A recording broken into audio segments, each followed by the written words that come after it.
പകുതി വില തട്ടിപ്പിന് പിന്നാലെ ഇപ്പോൾ ആത്മീയ തട്ടിപ്പിൻ്റെ വിവരങ്ങളും പുറത്തു വരികയാണ്. ഓൺലൈൻ ആത്മീയ ക്ലാസുകളിൽ പങ്കെടുത്താൽ സാമ്പത്തിക നേട്ടം ഉണ്ടാകുമെന്ന് പറഞ്ഞാണ് പുതിയ തട്ടിപ്പ് നടത്തുന്നത്. കേരളത്തിന് അകത്തും പുറത്തുമായി നിരവധി ആളുകൾ ഈ തട്ടിപ്പിന് ഇരയായതായി പരാതി വന്നിട്ടുണ്ട്.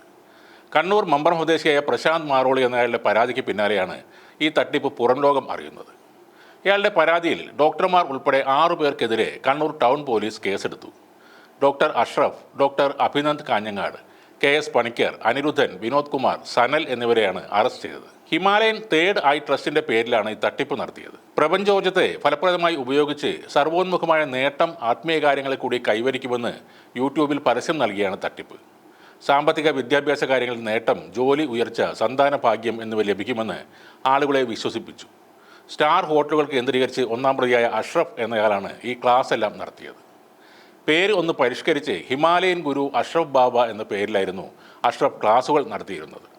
ക്ലാസ്സിൽ പങ്കെടുക്കുന്നവരിൽ നിന്ന് 14,000 രൂപ വാങ്ങുകയും ചെയ്യും. ഇതിനായി ഒരുപാട് പേരടങ്ങുന്ന വാട്സപ്പ് ഗ്രൂപ്പുകളുമുണ്ട്.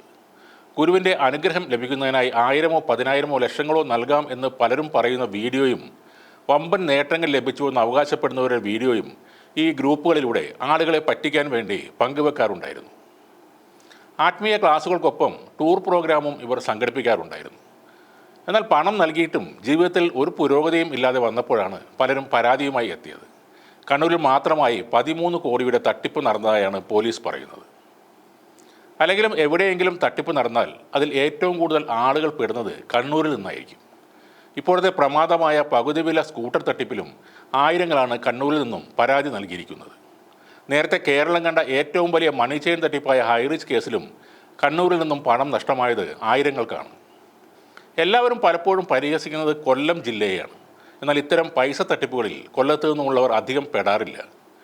പകുതി വിലക്കായാലും മണി ചെയിൻ ആയാലും ആദ്യം പണം കൊടുക്കേണ്ടത് കൊണ്ടായിരിക്കാം കൊല്ലംകാർ ഈ ഇടപാടിലൊന്നും കാര്യമായി പെടാത്തത് എന്നാണ് പറയുന്നത്.